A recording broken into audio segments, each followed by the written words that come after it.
Bonjour, je suis Merveille Akamba, technicienne de cinéma, maquilleuse et formatrice au métier de maquilleur au cinéma et en même temps comédienne et très récemment promotrice d'un jeune festival et entre autres en extra cinéma agro-entrepreneur. Ma vie de femme, j'ai eu la chance, avec mon appartenance au Nord, j'ai eu beaucoup de chance de faire mes enfants très tôt. Et ils ont subi une éducation assez draconienne qui aujourd'hui leur permet de prendre le relais quand je ne suis pas là. Donc, quand je ne suis pas là et que je suis sur les plateaux, ils assurent la maison. Donc, je n'ai pas de souci à ce niveau.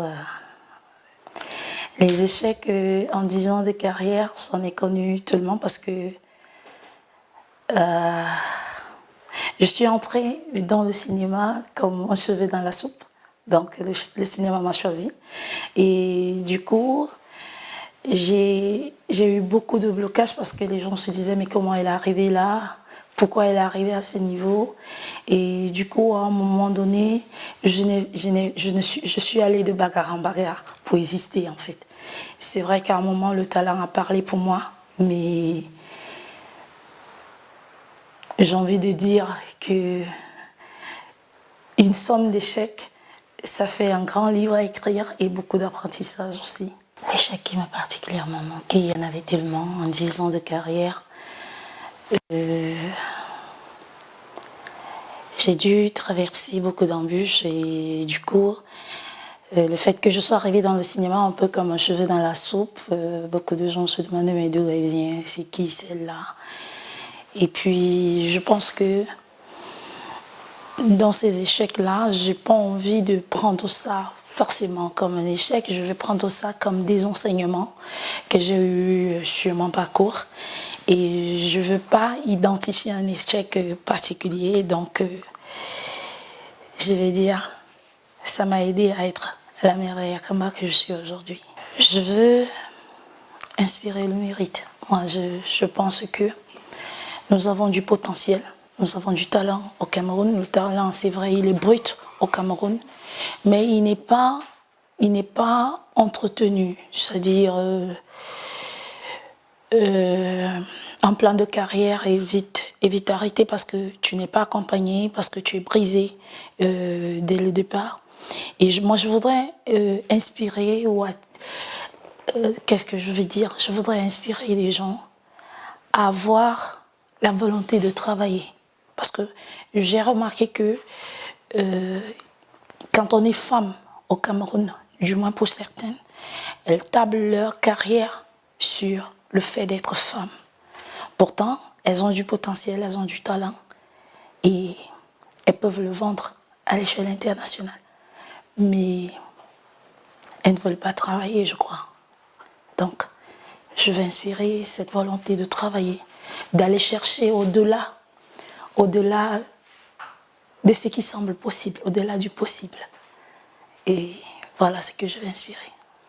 Un modèle de femme, je suis un peu triste parce que mon modèle de femme n'appartenait pas à la scène artistique, elle appartenait à la scène politique. C'était Madame Foning, donc j'ai incarné le rôle dans un personnage, dans un film. Donc j'ai incarné le personnage dans un film.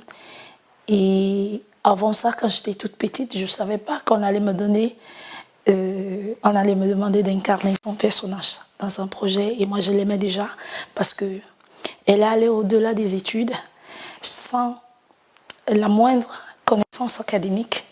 Elle a pu, je ne sais pas comment je vais dire, elle a pu se hisser au plus haut en tant qu'entrepreneur, ou alors on va dire en tant que femme, homme d'affaires. Et elle m'a beaucoup fascinée. Je dis, je veux être comme elle. Je veux partir de rien et je vais être comme elle. Malheureusement, elle est partie. Et très récemment, une autre est arrivée. Bon, elle est là depuis. On l'appelle Mami Nyanga.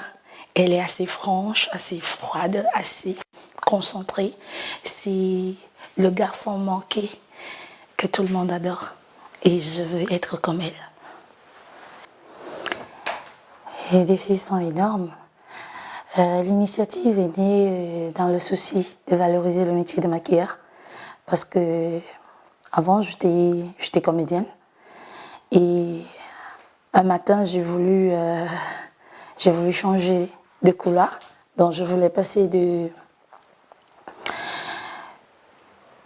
visage énigmatique du cinéma camerounais à la technicienne. Et le métier qui me touchait, c'était l'image.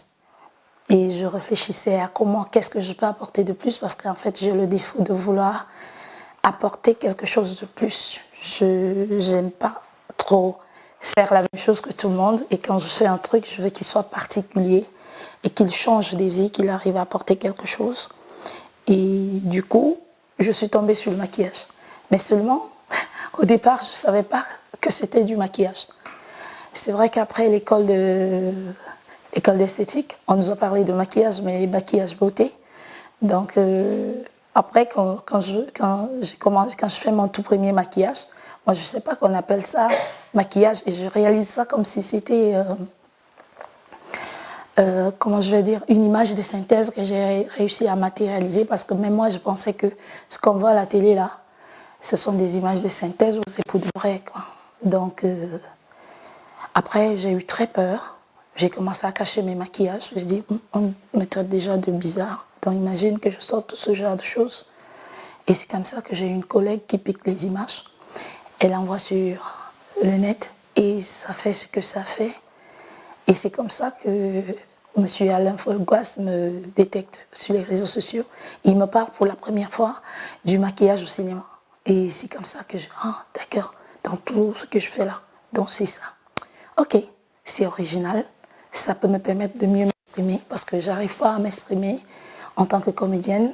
On me trouve, les réalisateurs me trouvaient ronde, courte et noire. Donc du coup, c'était pas sûr que j'ai un bon rôle, c'était pas sûr que j'ai un rôle qui me permette de m'exprimer en tant que comédienne. Je dis bon, ok. En plus, je ne veux pas donner ce qu'ils demandent, donc je me lance. C'est comme ça que je me lance au maquillage. Mais seulement quand j'arrive, je fais la connaissance de Maman Véro. Maman Véro qui préparait déjà aussi sa sortie au métier. Et je fais un premier plateau avec elle. Et c'est venu tout seul. Après, je vais faire une émission. J'ai 3-4 maquilleuses qui m'appellent. Parce que moi, avant, quand je faisais des plateaux, il n'y avait jamais de maquilleur. Je suis allée faire un tournage au Gabon. Là-bas, il y avait des maquilleurs, mais au Cameroun, il n'y en avait pas. Après, je dis, donc, il y a des maquilleurs au Cameroun. Et c'est comme ça que je rencontre les 5 maquilleurs que j'ai trouvés. Je vais vers chacun pour savoir comment ça se passe. Et je me suis rendu compte qu'il y en a qui me disent, non, on ne montre pas nos techniques, on ne montre pas nos produits, les gens vont tricher. Tout. Je dis, mais vous avez un talent, vous le gardez. Et qu'est-ce que vous faites de la postérité? Il faut montrer ce métier aux gens. Et c'est comme ça qu'on crée une association. On met une association sur pied pour valoriser le métier de maquilleur. Et 2 ans ou 1 an, 18 mois après environ, on décide de créer une plateforme qui permet aux maquilleurs africains de s'exprimer. Mais seulement, je dis, confronté à la fameuse question ou alors à l'intrigue, est-ce que tu peux venir me poudrer quelques nez là? Je voulais montrer aux gens que le maquillage peut être un média. Le maquillage peut être un métier d'expression en fait, à travers lequel on peut sensibiliser, on peut changer les mentalités et ça peut être utile à la population. C'est comme ça que j'ai voulu lier le Festival Africa Make-up Week à une thématique assez sociale, dénoncer, reconstituer et dénoncer les faits en fait.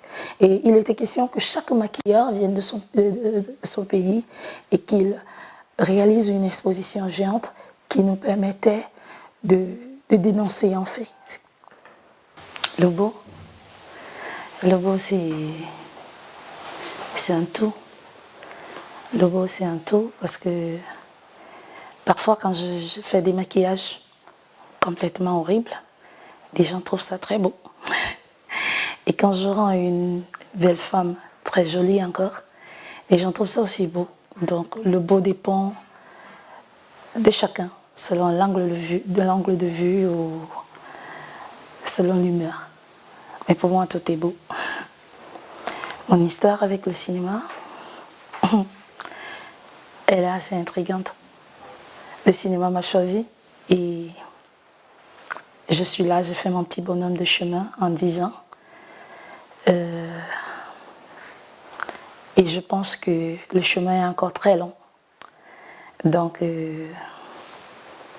raconter cette histoire-là maintenant, ce sera anticiper sur des belles choses. Déjà, j'avais été très flattée. Je suis quelqu'un d'assez fermé.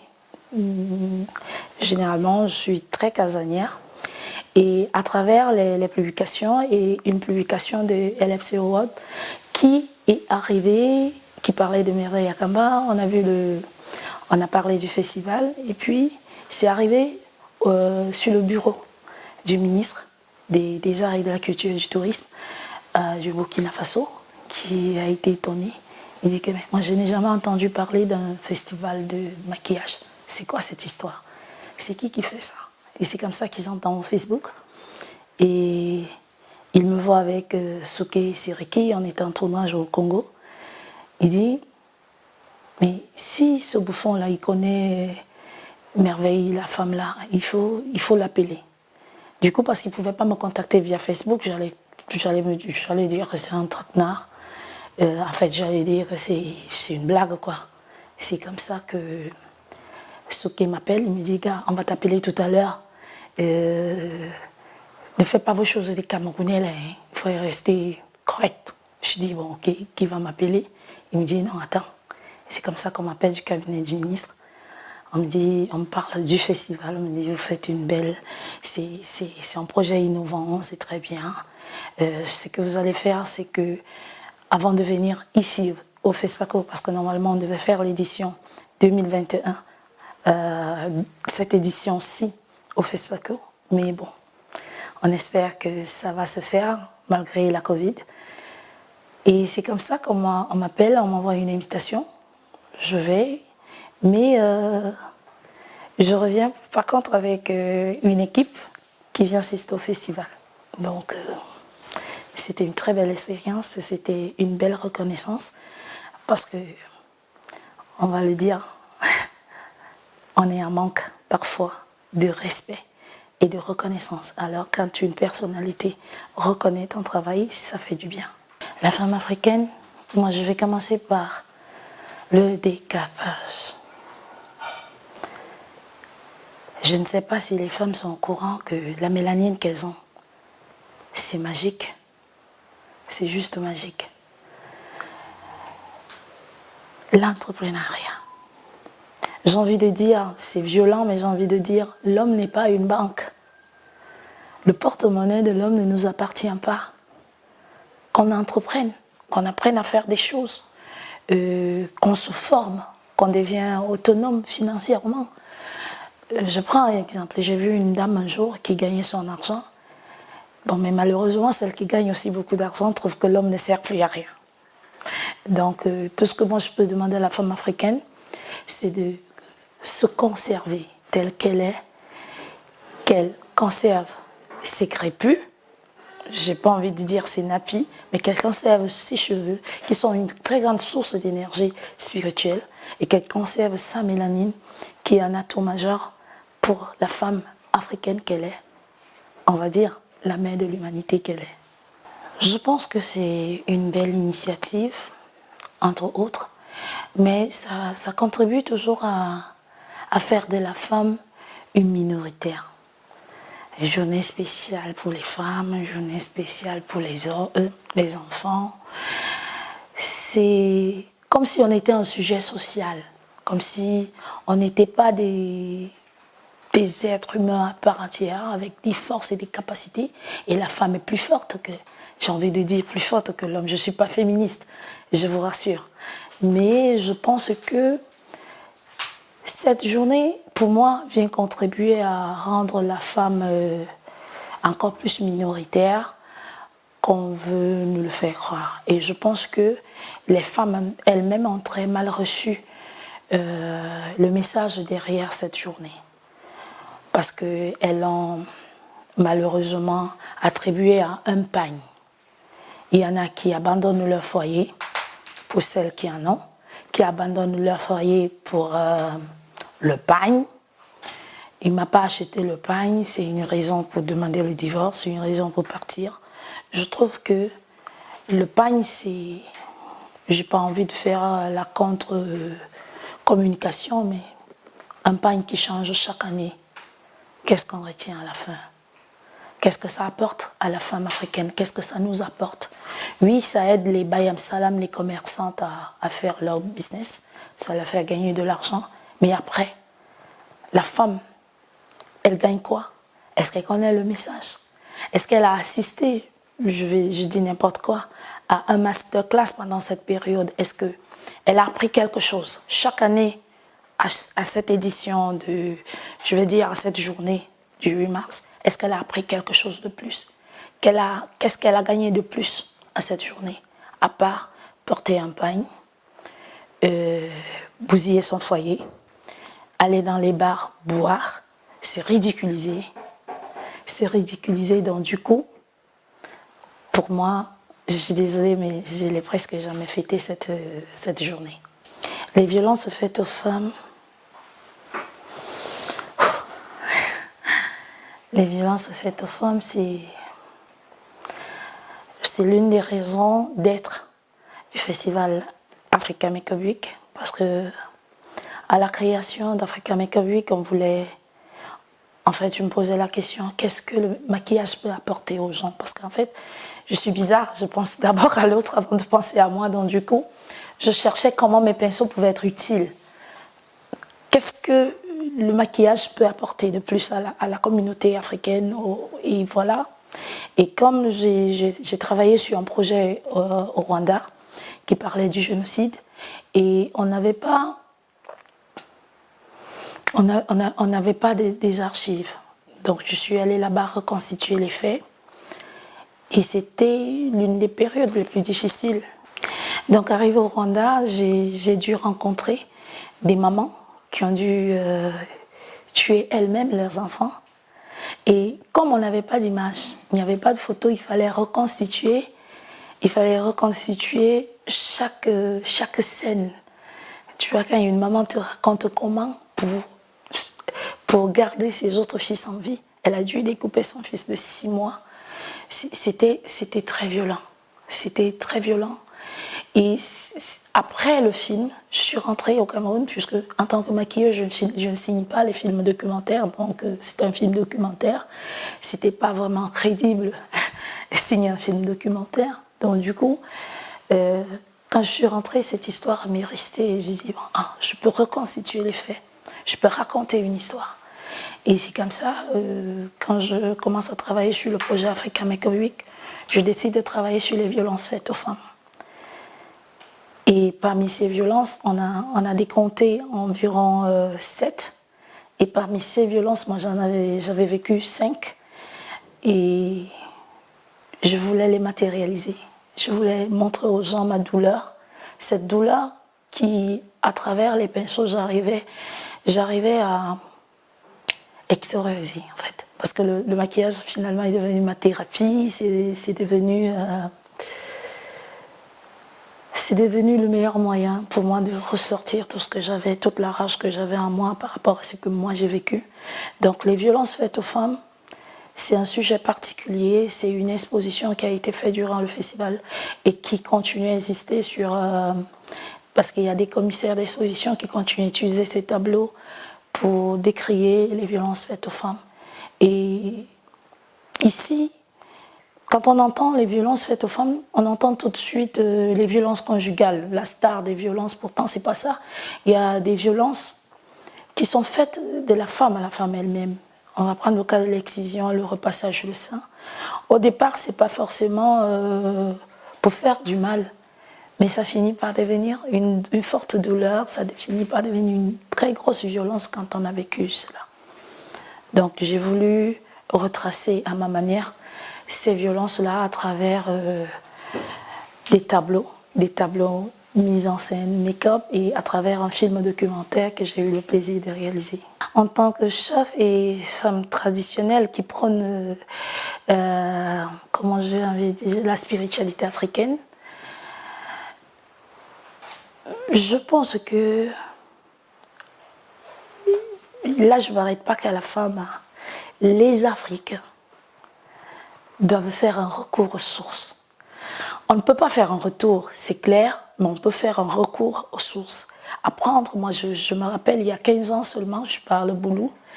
Et des années avant, je parlais juste fulbe. Après, j'ai commencé à apprendre il y a 2 semaines, 2 mois le maquia. Et quand on m'installe chef dans mon village, moi j'ai peur. Parce que je ne sais pas parler couramment boulou. Il y a des papas là qui viennent t'embrouiller avec des proverbes tellement compliqués que tu demandes que ça signifie quoi. Donc je pense qu'il y a des programmes qui sont en train d'être mis en place pour que la femme africaine ou les jeunes Africains, ceux de demain, se reconnectent aux sources, se reconnectent et revoient l'impact ou la force comment je vais dire, la force de la culture africaine. Nous avons été imprégnés des autres cultures, au point où on ne se retrouve même pas. On a un peu d'asiatique en nous, un peu d'occidental, un peu d'oriental, un peu de tout. On est tout sauf nous. À un moment donné, il faut qu'on arrive à transmettre à nos enfants qui nous sommes. Moi, j'étais, il y a quelques mois, on a une réalisatrice camerounaise qu'on appelle Françoise Zélon. On l'appelle dans les plateaux le petit piment parce qu'elle sait piquer là où il faut. Et le jour, elle a fait un post un jour, elle présentait son papa. J'ai dit, tiens, je savais que cette jeune femme avait quelque chose de bizarre. Je comprends mieux. Parce que le Bénin est le seul pays en Afrique qui est resté ferme. C'est-à-dire, le Bénin est le seul pays en Afrique qui sait combattre les religions étrangères, malgré qu'elles y sont toujours. Mais le Bénin conserve ce qui est l'animisme pur. Et je pense que je continue à inviter les gens. Je sais que quand on attaque ce sujet, on a des chrétiens qui nous disent on a 18 démons, 5000 démons. Mais tant qu'on reste authentique, et on fait confiance en nos ancêtres qui reviennent petit à petit. Moi, je suis chef aujourd'hui. Je suis chef parce que je suis l'incarnation d'une chef qui a fait des batailles et qui a décidé de revenir changer, résoudre des problèmes. Et c'est ce que je fais au quotidien. Que ce soit à travers mes pinceaux, je guéris des âmes à travers mes pinceaux. Que ce soit au quotidien, je reçois des gens au quotidien chez moi. Et je n'aurais pas pu faire ça en passant pendant les 20 ans à l'église ou les 19 ans dans l'islam. Je n'ai pas pu faire ça. Mais en quelques mois, quand ma mission s'est révélée à moi et qu'on m'a élu chef, on m'a consacré chef, du coup, j'ai dû me retrouver, j'ai dû faire mon chemin, ma marche initiatique et me voilà aujourd'hui.